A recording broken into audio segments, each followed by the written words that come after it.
À Abidjan, un homme en costume rouge tue des femmes chaque nuit. Abonne-toi et dis-moi dans quel pays tu te trouves. L'homme en rouge. Partie 1. L'éclat du vice Abidjan, la perle des lagunes.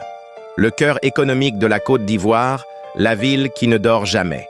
Là où les rêves et les cauchemars se croisent dans les rues éclairées de Cocody, les ruelles étroites d'Adjamé, les soirées mondaines de Marcory et les zones marchandes de Treichville.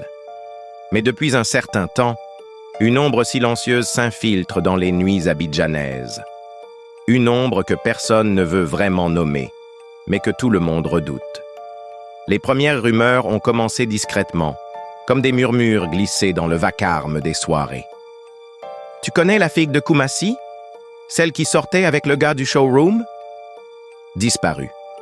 « Il y a une fille qui a été retrouvée sans ses reins à Yopougon, frère. Ils disent qu'elle est montée dans une voiture rouge. Un gars bizarre l'attendait. Un homme noir, en costume rouge, avec un grand chapeau rouge à large bord. Au début, personne ne voulait y croire. Des histoires de quartier, pensait-on. Des inventions. Une façon de faire peur aux jeunes filles. Mais les corps, eux, étaient bien réels. Minuit. Moonlight Garden, Cocody. Un bar-lounge au sommet d'un immeuble.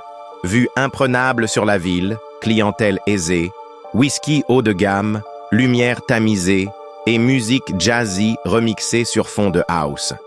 Les serveurs sont beaux, les clientes sont magnifiques, et les hommes, tous en quête de pouvoir ou de proie. C'est ici que tout a vraiment commencé. Les témoins se rappellent une chose étrange, une chute soudaine de la température, comme si la clim était devenue glaciale sans raison. Les verres embués, les lumières qui vacillent, puis un grésillement dans les enceintes, comme si quelque chose les traversait. Et enfin, il entra. Un homme. Grand. Élégant. Noir comme l'ombre d'un tombeau. Un costume rouge vif, d'une propreté surnaturelle. Aucune poussière. Aucune ride. Le tissu semblait vivant, comme s'il respirait. Il portait un chapeau rouge à large bord, abaissé sur son visage. Impossible de distinguer ses yeux. Certains disent qu'ils ont vu un reflet doré sous le chapeau. D'autres affirment qu'il n'avait pas de visage du tout, juste du noir. Il ne parlait pas. Il s'assit au bar sans commander. Et c'est là que Tania l'a vu. Tania Diomandé, 23 ans. Influenceuse, maquilleuse professionnelle, passionnée de mode.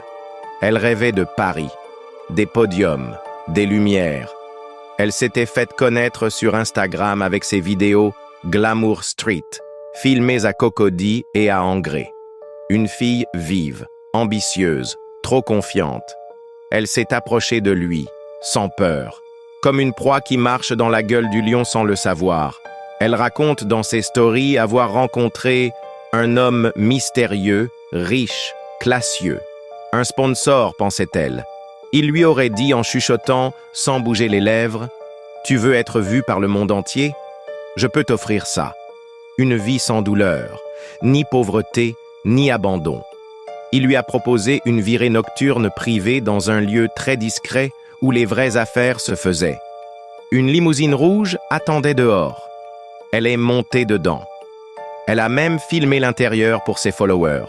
Des sièges en cuir, un parfum étrange dans l'air, entre la rose fanée et le sang coagulé, dira une amie. Puis, plus rien.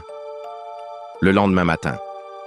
Près du port d'Abobo, un jeune éboueur découvre une silhouette féminine recroquevillée derrière un conteneur. Tania. Nuève.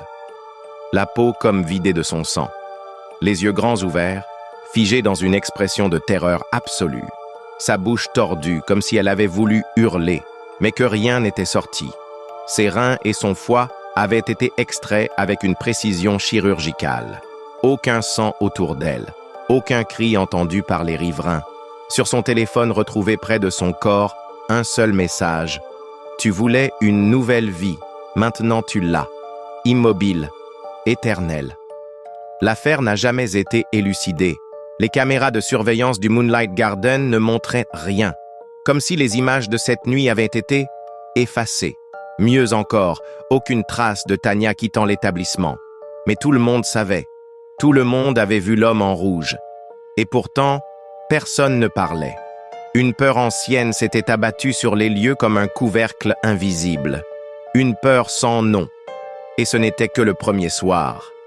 Les nuits suivantes, des disparitions similaires eurent lieu à Cocody, Marcory, puis Treilleville.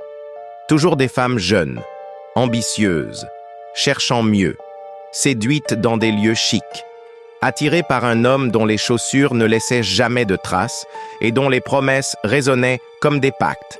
Et partout, la même signature, un léger parfum de chair brûlée, des yeux ouverts, et un message « Je t'ai libéré ».